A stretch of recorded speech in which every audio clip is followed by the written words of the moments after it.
सुप्रभात बच्चों। आज हम कक्षा 11 कॉमर्स विषय बही खाता में बही खाता पढ़ने का प्रारंभ करने जा रहे हैं। टॉपिक पहले लेसन का नाम है लेखांकन परिचय।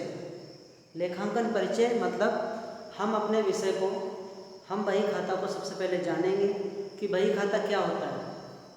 तो पहले लेसन में टॉपिक है लेखांकन परिचय और इसमें सबसे पहले हम जानेंगे बही खाता क्या होता है।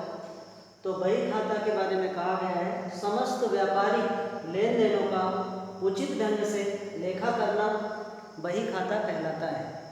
मतलब जब भी कोई व्यापार व्यवसाय होता है, व्यापार व्यवसाय नया हो या पुराना हो, व्यापार व्यवसाय में जो भी रोज डेली व्यापारिक लेन देन होते हैं, उन लेन देनों को साफ स्वच्छ सुंदर तरीके से लिख लेना ही बही खाता कहलाता है। क्योंकि अगर हम लिखेंगे नहीं तो भूल जाएंगे। भूलने से बचने के लिए भी बही खाते का कार्य किया जाता है, लेखांकन का कार्य किया जाता है। और बही खाता में जब भी प्रारंभिक लेन देन होते हैं उनको लिखना ही बही खाता कहलाता है। और इसके बाद जब हम लेन देनों को लिखते रहेंगे, एक हफ्ते लिखेंगे, एक महीना लिखेंगे, साल भर लिखेंगे, और साल भर लिखने के बाद जब हम इन खातों का वर्गीकरण करते हैं, सारांश निकालते हैं, लाभ हानि खाता बनाते हैं, उसको हम कहते हैं लेखांकन। लेखांकन का एक अवधि होता है, एक समय होता है, जनवरी से लेकर दिसंबर तक, या 1 अप्रैल से 31 मार्च तक, या 1 जुलाई से 30 जून तक। ऐसे खाते बनाए जाते हैं। एक समय अवधि होती है, उस अवधि के खाते बनाए जाते हैं। तो लेखांकन का कार्य बही खाते पर आश्रित होता है। बही खाते में जो लेन देन लिखे जाते हैं पूरे साल भर, उन्हीं खातों का विश्लेषण करना, सारांश निकालना, वर्गीकरण करना, अलग अलग खातों को छांटना, व्यापार खाता बनाना, व्यापारिक खाते बनाना, लाभ हानि खाते बनाना, बैलेंस शीट बनाना, ये कार्य किया जाता है। तो इसको हम लेखांकन कहते हैं। लेखांकन को हम समझा सकते हैं वित्तीय व्यवहारों का लेखा कर उनका वर्गीकरण करना, सारांश निकालना, विश्लेषण करना, ताकि अंतिम परिणाम ज्ञात हो, अंतिम परिणाम लाभ हानि की जानकारी प्राप्त हो। ये जानने के लिए लेखांकन का कार्य किया जाता है। लेखांकन का कार्य किया जाता है, लेकिन बही खाता और लेखांकन में विभिन्न अंतर पाए जाते हैं। जैसे बही खाता लेखांकन का प्रारंभिक कार्य है। व्यापारिक लेन देन जैसे जैसे होते जाते हैं वैसे ही लेन देनों को लिखा जाता है, और लिखना ही बही खाता है। साल भर होने के बाद लेखांकन का कार्य लाभ हानि खाता जानने के लिए जो खाते बनाए जाते हैं उसको लेखांकन कहते हैं। तो इससे स्पष्ट होता है कि बही खाता प्रारंभिक कार्य है और लेखांकन अंतिम कार्य है। बही खाता को कोई भी साधारण पढ़ा लिखा व्यक्ति, 10वीं पास, 12वीं पास व्यक्ति बही खाता का काम कर सकता है। लेकिन लेखांकन का कार्य एक विशिष्ट व्यक्ति ही कर सकता है। जैसे सीए वगैरह होते हैं जो ऑडिट करते हैं, वही लोग, विशिष्ट आदमी जिसने प्रशिक्षण लिया हो, वही कर सकता है। बही खाते का काम मशीनों के द्वारा किया जा सकता है, कंप्यूटर के द्वारा किया जा सकता है, लेकिन लेखांकन का कार्य मशीनों के द्वारा नहीं किया जा सकता है। इसको हाथ से ही व्यापारिक खाते, लाभ हानि खाता और चिट्ठा जब भी बनाया जाता है, हाथ से ही तैयार किया जाता है जब भी ऑडिट होता है। हम ऐसे बोल सकते हैं कि लेखांकन बही खाते पर आश्रित है, लेकिन बही खाता लेखांकन पर आश्रित नहीं है, क्योंकि बही खाता प्रारंभिक कार्य है, लेखांकन अंतिम कार्य है। तो लेखांकन आश्रित है, बही खाता के द्वारा ही लेखांकन का कार्य किया जाता है। तो ऐसे हम इसमें विशिष्ट अंतरों को समझ सकेंगे, विशेष जो इसमें अंतर पाए जाते हैं उन अंतरों को जान सकेंगे। और लेखांकन की कुछ शाखाएं भी होती हैं। बही खाता का जो कार्य किया जाता है, लेखांकन का जो कार्य किया जाता है, उसकी कुछ शाखाएं होती हैं, वो अलग अलग किया जाता है। कहीं पर पैसों के लेन देनों का लेखा किया जाता है तो उसको हम वित्तीय लेखांकन बोलते हैं।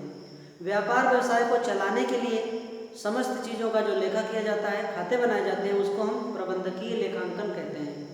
और जहाँ पर वस्तुएं बनाई जाती हैं, कोई मैन्युफैक्चरिंग कंपनी है जहाँ पर प्रोडक्शन होता है, वस्तुएं बनकर तैयार होती हैं और उनका लेखा जोखा जिस खातों में हम करते हैं उसको हम लागत लेखांकन कहते हैं। तो बच्चों इस लेखांकन की शाखाएं भी हैं, वित्तीय लेखांकन, प्रबंधकीय लेखांकन, लागत लेखांकन, विपणन प्रबंध भी बोल सकते हैं हम, जहाँ पर क्रय विक्रय का कार्य किया जाता है तो वहाँ पर भी लेखांकन कार्य किया जाएगा। बच्चों अब हम इसमें पढ़ेंगे कि लेखांकन का कार्य जो करते हैं उसकी क्यों आवश्यकता होती है, क्या महत्व होते हैं, क्या उद्देश्य होते हैं, क्या आवश्यकता होती है, बही खाता और लेखांकन का कार्य क्यों किया जाता है। बच्चों लेखांकन की आवश्यकता, उद्देश्य, महत्व। लेखांकन का कार्य जो किया जाता है, बही खाते का जो कार्य किया जाता है वो क्यों करना आवश्यक है, हम यहाँ पर कुछ पॉइंट को दर्शा रहे हैं। अगर हम लेखांकन और बही खाते का कार्य नहीं करेंगे, खाते नहीं बनाएंगे, लेखांकन का कार्य नहीं करेंगे तो पहला पॉइंट है व्यवसाय की प्रगति की जानकारी। हमको व्यवसाय की प्रगति की जानकारी नहीं हो पाएगी कि हमारा व्यापार व्यवसाय कैसा चल रहा है, व्यापार व्यवसाय को लाभ हो रहा है कि व्यापार व्यवसाय को हानि हो रही है, ये जानकारी नहीं प्राप्त हो जाएगी। जब खाते बनाएंगे तभी हमको पता चलेगा कि व्यापार व्यवसाय को लाभ हो रहा है कि हानि हो रही है। न्यायालय में प्रमाण, जब हम खाते बनाते हैं सभी लेन देनों को लिखेंगे, रजिस्टर रखेंगे तो विवाद की स्थिति में न्यायालय में ये खाते प्रमाण सिद्ध होते हैं। तीसरा पॉइंट है कर निर्धारण के लिए। जब हम अपने यहाँ खाते बनाएंगे, सभी संपत्तियों को सही सही दर्शाएंगे, अपनी इनकम को सही सही दर्शाएंगे तो कर निर्धारण के लिए भी आसानी हो जाती है।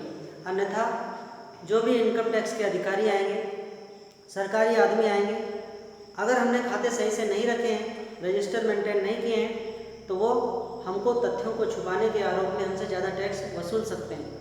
तो इसलिए खाते बनाना जरूरी होता है। लाभ हानि की जानकारी, जब व्यापार व्यवसाय में हम सभी लेन देनों को लिखेंगे और लाभ हानि खाता बनाएंगे तो पता चलेगा कि व्यापार व्यवसाय को लाभ हो रहा है कि हानि हो रही है। फिर पॉइंट है संपत्ति एवं दायित्वों की जानकारी। खाते बनाने से ही पता चलता है कि व्यापार व्यवसाय में संपत्तियां कितने की हैं, कितने के दायित्व हैं, कहाँ से पैसा कितना लेना है, कहाँ को पैसा कितना देना है, उनके पास रोकड़ शेष कितनी है, बैंक में पैसा कितना जमा है, कितना फर्नीचर है, कितनी मशीनरी है, कितनी बिल्डिंग है, कहाँ से उधार माल खरीदा है, कहाँ से लोन लिया है, इन सभी चीज़ों की जानकारी प्राप्त हो जाएगी। फिर पॉइंट है सरकार को लाभ। जब हम खाते बनाएंगे, रजिस्टर रखेंगे, इससे हमारी सरकारों को भी उचित टैक्स मिलता है और सरकार को लाभ होता है। विनियोजकों को लाभ, प्रायः देखा गया है आधुनिक युग में तो और ही ज़्यादा विनियोजक होते हैं। विनियोजक मतलब या तो शेयर होल्डर होते हैं या व्यापार व्यवसाय में लगाने वाले हिस्सेदार होते हैं, जिसने व्यापार व्यवसाय को पैसा दिया है, बिजनेस करने के लिए पैसा दिया है, उनको हम विनियोजक बोलते हैं। कंपनियां या व्यापार व्यवसाय अपने सर्टिफिकेट शेयर के रूप में जारी करते हैं, उसके द्वारा पैसा आता है, वो विनियोजक कहलाएंगे। या जिन लोगों ने पैसा दिया है व्यापार व्यवसाय को वो विनियोजक होते हैं। तो विनियोजकों को लाभ होता है, पता चलता है कि उस व्यापार व्यवसाय में खाते सही तरीके से बनाए गए हैं और व्यापार व्यवसाय को कितना लाभ हुआ है, क्या हानि हुई है। तो विनियोजकों को भी फायदा होता है, कर्मचारियों को भी फायदा होता है। जब सही से किसी व्यापार व्यवसाय में खाते बनाए जाएंगे तो अंतिम परिणाम की जानकारी प्राप्त होगी, पता चलेगा व्यापार व्यवसाय को कितना लाभ हुआ है। फिर कर्मचारियों के इंक्रीमेंट है, उनको सुविधाएं देना है, बोनस देना है, भत्ते देना है, उसी तरह से योजना तैयार करेंगे, भविष्य की रणनीति बनाएंगे। जब खाते अच्छे बने होंगे, सही जानकारी प्राप्त होगी तो भविष्य की नीतियों का अच्छे से निर्धारण किया जा सकता है। बच्चों आज के टॉपिक में बस इतना ही।